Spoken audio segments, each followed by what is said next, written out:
Haunted Mask Chapter 8. It's so gross, Chuck groaned. What is it? What? I demanded. I leaped over my carton to get to him. Check it out. A grin spread over Chuck's face. As he pulled something out of the carton, I gasped as I saw an ugly purple face with broken teeth and a long fat worm poking out of a hole in its cheek. You found them? You check it out.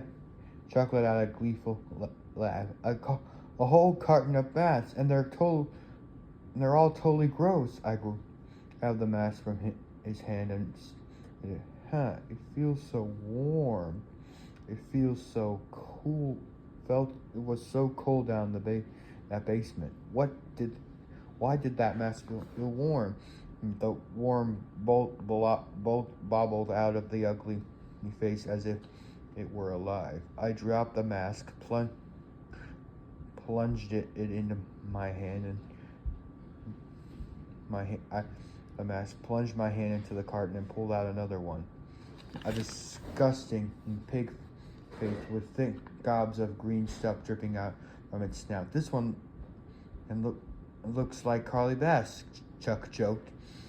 These are scarier than the mat Carly Beth had last year, I said. I pulled another one from the box, a furry animal face, sort of like a gorilla, except that it had two long pointed fangs sliding down its stitched chin. I dropped it and grabbed another mask, then another, a hideous bald head with one eye hanging down by a thread and an arrow through the forehead. I tossed it to Chuck and pulled out another one. This is amazing, I cried it happily. These will terrify those kids. How will I ever choose the best way?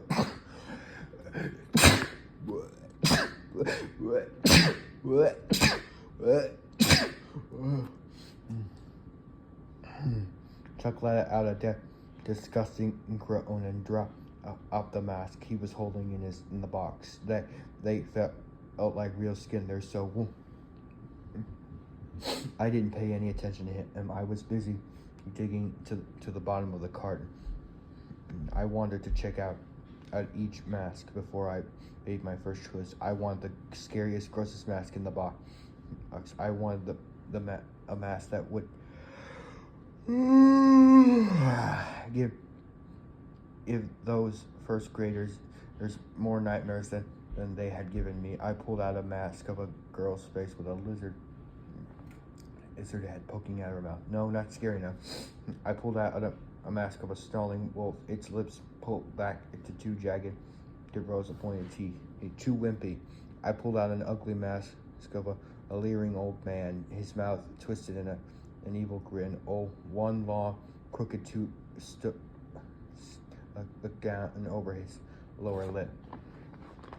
If the mask had long and stingy yellow hair that dropped down and over the old man's craggy forehead, I could see big black spiders clipping in the hair and in the ears. A chunk of forehead was missing, revealing a patch of gray skull underneath. Not bad, I thought. This one even smelled bad. I started to put it back when I heard a cracking sound again, louder this time. The ceiling above my head had groaned. I gasped. It really sounded like a footstep. Someone was walking around up there, but the store had apparently been dark and empty. Chuck and I stared into the window for a long time. If anyone was hiding in the darkness, we would have seen him. Another crack made me suck in a mouthful of air. I froze, listening hard. I could hear the steady drip of water across the dark basement. I could hear the trapdoor rattling outside. I could hear my own shallow breath. The ceiling squeaked outside. I swallowed hard. It's an old building, I told myself. All old buildings squeak and crack, especially on a windy night.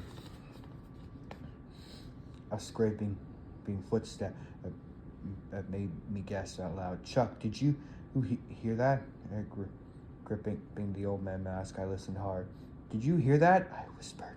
Do you think someone else inside the building? Silence. Another scrapping footstep. Chuck, I whispered. Hey, Chuck. My heart pounding. I turned to him. Chuck. He was gone. The end.